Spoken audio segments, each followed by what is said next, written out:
Here we go again.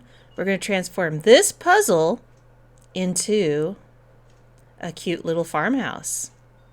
Stay tuned. See how I did it.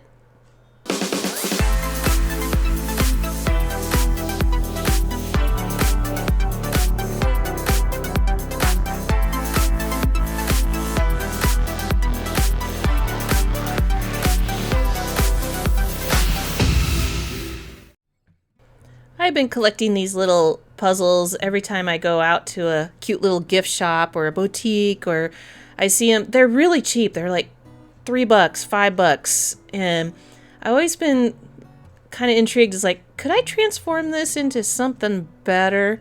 It's fun on its own.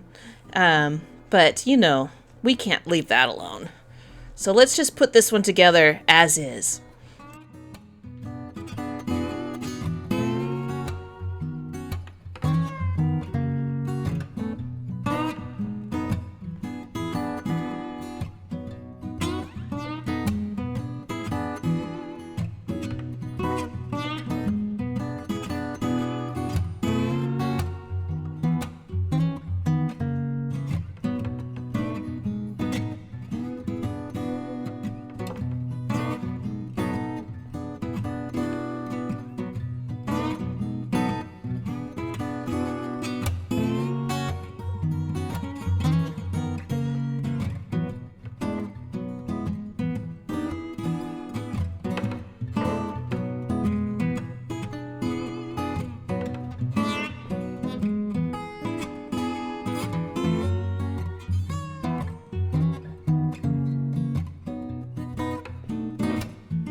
Here we go. We did it.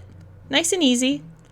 It'd be great for little kids. It's just difficult enough to take a little bit longer. But it's a cute little house. Let's make this into something a little more special. So I found a scrap piece of wood. Got it all over the place. And this one seems to be just right. I have a whole bunch of extra pieces and parts, and this is all just spare parts I have laying around. I'm not buying anything for this little house, so that's even better. All I did was buy the house for $5, and then I scrounged through all my stuff to see how I can decorate it.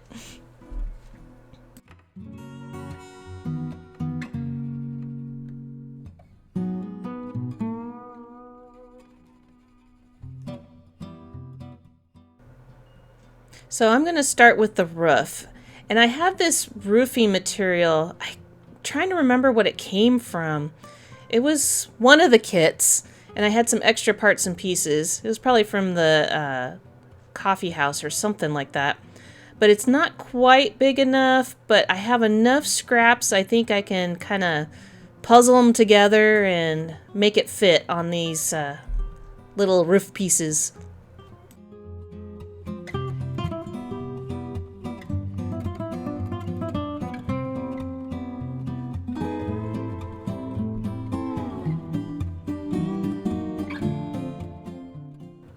Once I figured out about where I want them, the hardest part is making the patterns match. So when you're using a pattern piece of something, wallpaper, whatever, just make sure it looks right. And I'm just gonna, I had painted it for the kit. You can see that brown. And just in case it shows through in some of the cracks and creases, I'm going to paint the bases in this brown so it kind of blends together.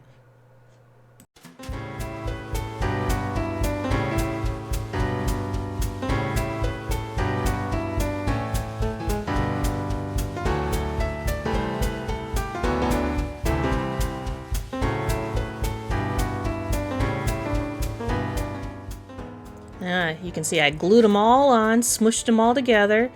Pretty close to matching. Once we paint it all, there you go, bam! The power of editing. It's done. I have this gold paint that I really like. And then I'm just gonna do a wash of black just to tone down that gold a little bit. We like the sparkle, but not that much.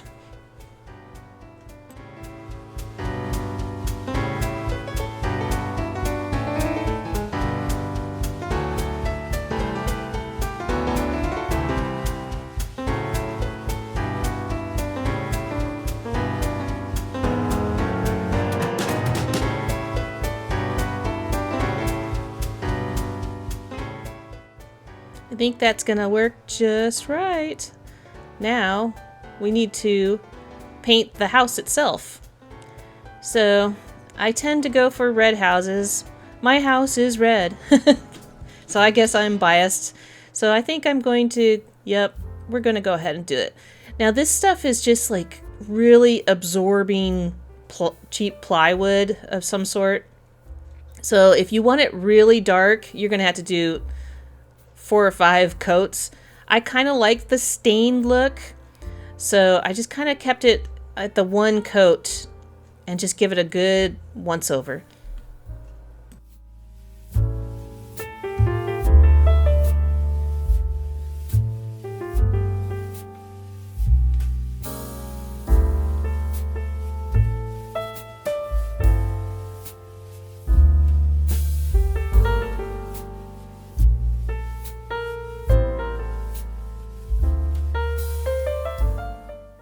I'm making this up as I go, to be honest. So I have there's this little tiny balcony, and I was thinking, well, okay, let's paint that brown, and then we'll figure out what other pieces. Like, I did the fence and the little doorway, not sure what you call that, the little awning over the doorway.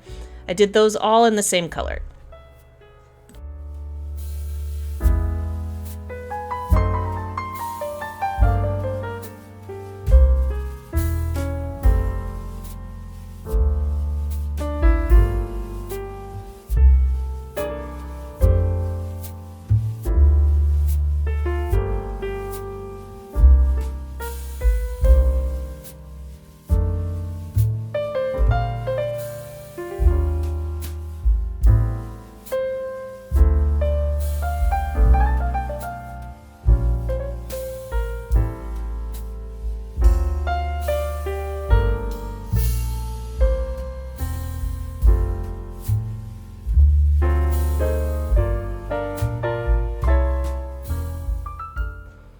And I'm trying to decide where I'm going to go with this. So I think I'm going to paint all the...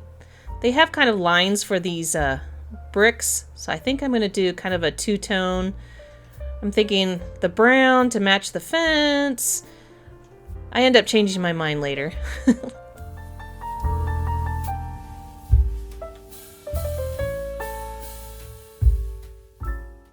Can't forget the chimney, so we're just going to do that in black. I'm basically trying to make it not look like a puzzle. So covering all those little hinge pieces and things like that. We want it to look more like it's a solid piece. Ta-da! Now, I was looking at this, and then I found this other scrap of faux wood veneer that I have. And I think I have just enough. Look at it, it just fits. So I think it's meant to be. I'm going to do all the way around the house, kind of like a wainscoting.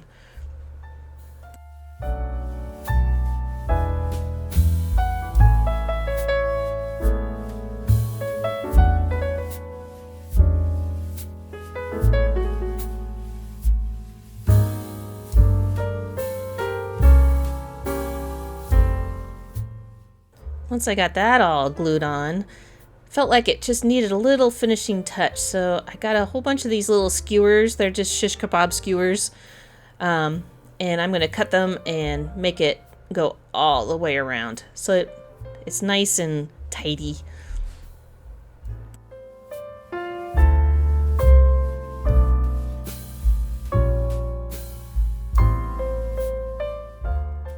First we're going to paint them all black and we'll set them aside to dry. And in the meantime, we'll work on some doors and windows. These are pretty easy. I just cut down popsicle sticks, tried to fill in where they kind of imprinted where a door and a window would go. So I'm going to do a double door for that. And I'm just going to, I love this gel stain paint. I'm going to have to get more pretty soon because it's almost all gone. I use it so much. So I'm going to do some doors in the front and then, oh, they go flying.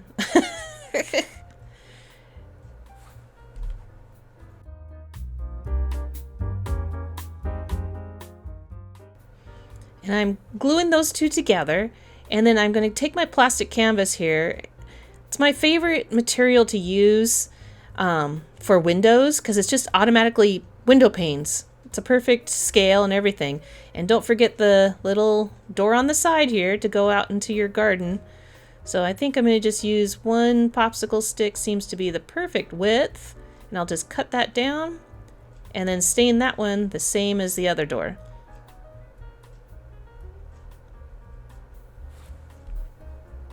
Alright, now I'm going to cut down these. It's just plastic canvas. I get it really cheap. My favorite place to find this plastic canvas is Goodwill. Because there's always somebody that ends up not using it and they just sell the whole bag full of them. Odds and end pieces, which is perfect for me. For like $10 or cheaper. I've seen it. I've gotten some for $1. It's just scraps. So keep your eye out in the little crafting section in your thrift stores. Now I'm just painting yellow for where the windows go. Kind of that faux look of there's a light inside, because we're not putting a light in this one. And I'm putting glue really liberal on purpose. I'm in my brain, I'm thinking it's going to fill in kind of like a window. So, and this glue dries clear. So that's why I'm doing that. And that's the doors. And we just cut our little plastic canvas to size to fit where the windows should be. You don't have to be exact. I painted over it so that it doesn't have to be exactly where it was, but it just happens to be there. Make it look right. And then let's put the door in too.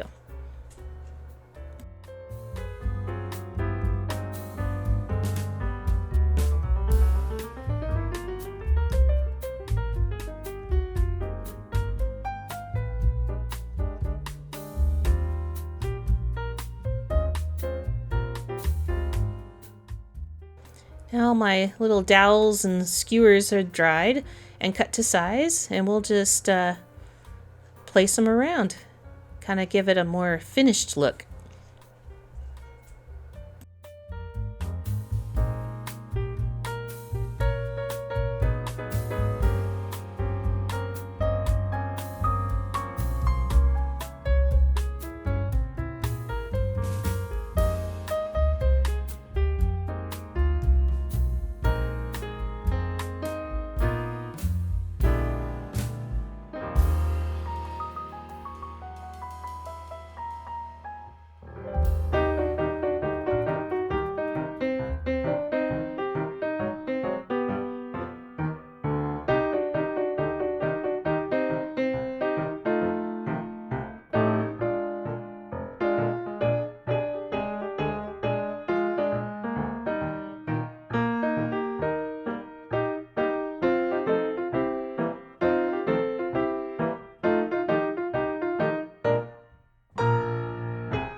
And I imagine this top one just being kind of like a French door where the balcony is. Just make sure, I'm making sure that I have room for my balcony to stick back into those holes. The only problem with doing something like this, when it's a puzzle, is when you add paint and layers, it does get bigger, so it's a little more tricky to fit in the hole where you got it from. But since we did that veneer on the bottom of the house, I'm going to put it on the balcony as well. We're going to make it all uniform.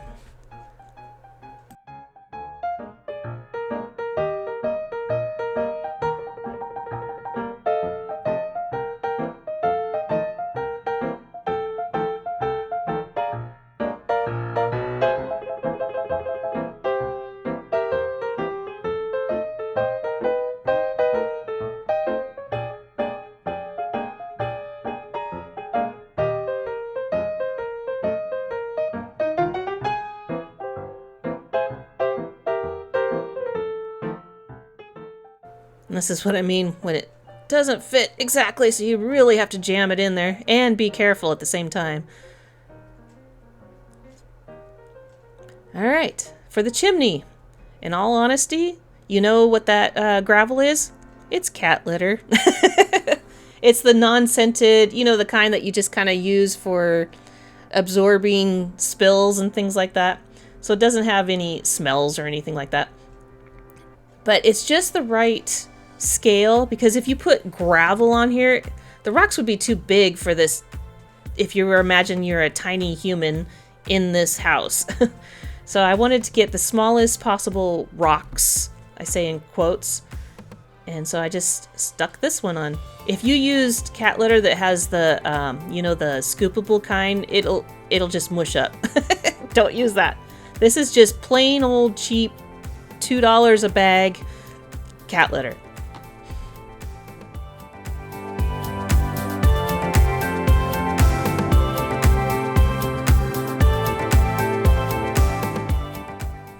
Alright, once that's all dry, now we got to figure out if we remember how to put this all back together. And like I said, once you paint pieces and parts, they are really tight, so you might have to really jam them in there.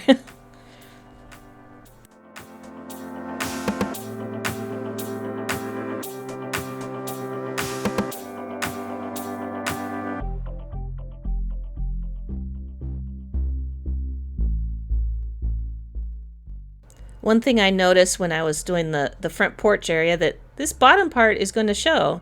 So let's make that a little more pretty by painting the underside.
Tricky part of this, like I said, is putting it back the way it was and remembering how it went, and getting it together after you put a lot of layers on it. But hey, that looks pretty good.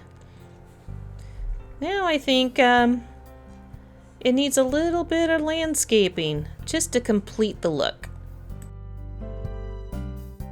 I found this piece of wood and it dictated how big this project's going to be. So I kind of marked where the house was kind of going to go. And I'm going to paint where I want it to be grass, a green color.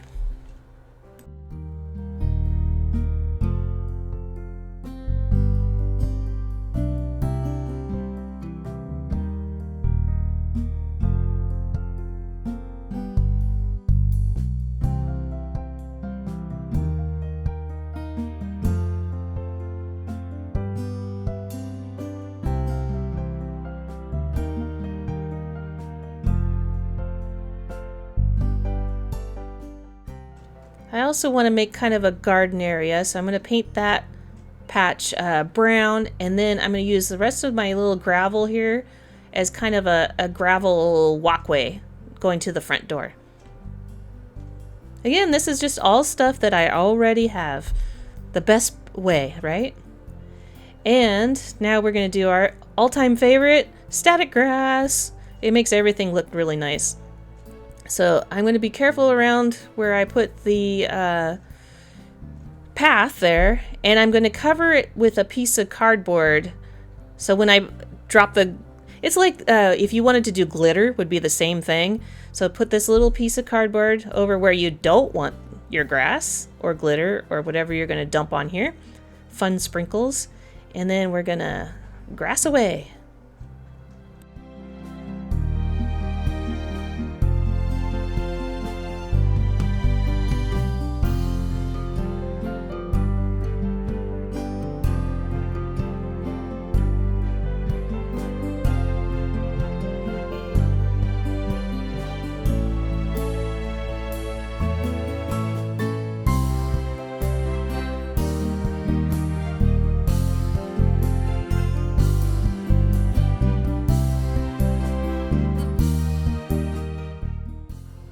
The glue dries clear, and that's why we put the green paint underneath. So if we just did straight grass, it would be white patches underneath. So once this all dries, it'll be all green. And it should fit, if I measured this correctly, right where I want it. Patow.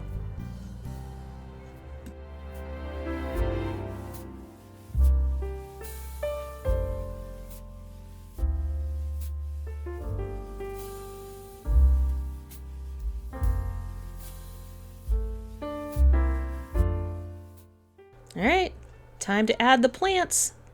I have these little tiny Christmas trees that I found, and I don't want the wood bases because then it would be just raised up. So I end up clipping those off so that they kind of grow straight into the ground. And I have a bunch of these little landscape bushes and odds and ends plastic flowers. We're going to make this into a cute little garden. Oh, and my corn stalks. If you haven't seen how I made those, I'll link that in the description too. Really easy. Just toothpicks and carving very carefully.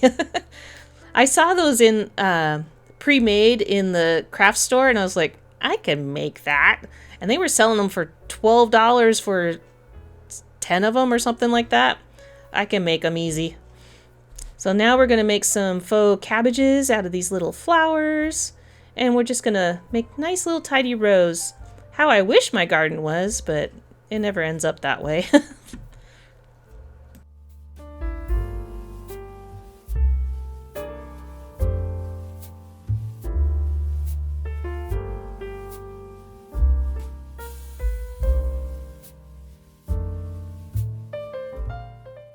And we're going to add our corn stalks because this is kind of a fall and our corn is long dried up. Not enough to make a corn maze, and get rid of the cat fur. But enough to be nice and pretty and decorative.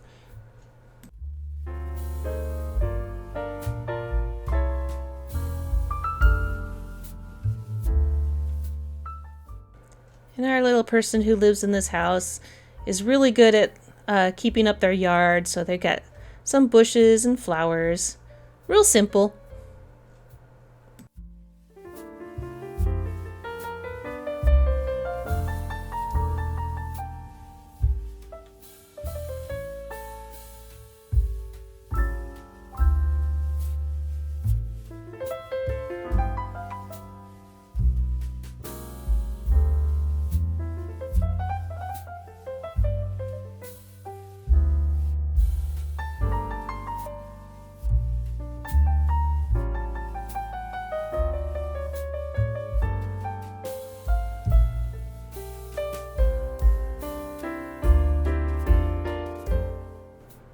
And there you go. Ooh, I need to touch up that little porch area. See, they break very easy, the problem. Easy to fix, though. We got a nice little garden going, and all that glue is going to dry clear, so it'll look extra, extra cute. We got a little balcony and trees that still have snow on it, but that's okay. If I wanted to, I could go back and I can kind of do that a beige color and kind of look like the pine cones and things like that. But I think it looks good. It's really frosty here right now, and it's it's October, almost November, so it's pretty realistic. Thank you so much for watching, and I got so much more to go. We're not going to do any kits for the rest of the year probably, but 2025, I got some kits to do, so stay tuned for that. In the meantime, have a happy winter.